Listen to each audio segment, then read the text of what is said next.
সাল পর্যন্ত বিজ্ঞানের শিক্ষার্থী সংখ্যা ছিল 18%, কিন্তু 2023 সাল থেকে 2025 সালে সেটা দাঁড়িয়েছে 3%।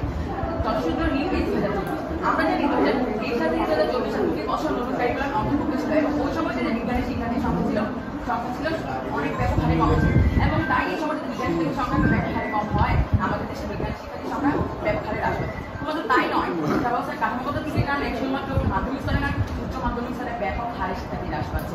এবং আমাদের দেশে ব্যক্তিগত সূত্রে চলে এসেছে যে আমরা একটি নতুন প্রতিবেদন থেকে একটি তথ্য সংগ্রহ করেছি যে আমাদের দেশে শিক্ষকের অভাব নেই। বর্তমান চলতি বছরে 2025 সালে 93% শিক্ষককে সরকারিভাবে নিয়োগ দেওয়া হচ্ছে, কিন্তু তার মধ্যে 60% বরাদ্দ পরিমাণ প্রশিক্ষণ দেওয়া হচ্ছে, কিন্তু বাকি 40% দেওয়া হচ্ছে না। আমার প্রতিপক্ষ বলে গেছেন যে প্রত্যেক শ্রেণীতে কেন পর্যাপ্ত পরিমাণে ক্লাস করাচ্ছেন এবং তারা কেন মানসম্মত ক্লাস করতে পারছে না। অনেক প্রতিপক্ষ 60% শিক্ষকদের কিন্তু প্রশিক্ষণ দেওয়া হচ্ছে, বাকি 40% দেওয়া হচ্ছে না। তার সেই বাকি 40%-এর মধ্যে কি ভালো শিক্ষক ছিল না, তারা কথা বলতে পারতো না যদি তাদেরকে পর্যাপ্ত পরিমাণে প্রশিক্ষণ দেওয়া হতো।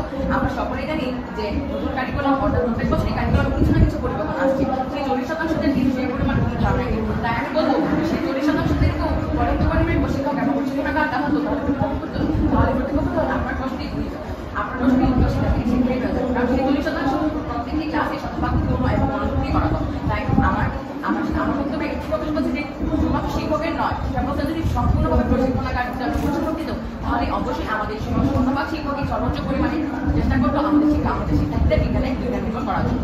এছাড়াও রয়েছে আমাদের দেশের বোর্ড শিক্ষকগুলো এবং বোর্ড কর্তৃক যে সিলেবাস তৈরি হয় তার মধ্যে 30% মাত্র বিজ্ঞান নির্ভর এবং মুখস্থ অর্থাৎ চাহিদা থেকে, কিন্তু বাকি 70% মুখস্থ নির্ভর এবং অবাধ, যা একটি দেশের ভবিষ্যৎ চিন্তা করার ভিত্তি করে।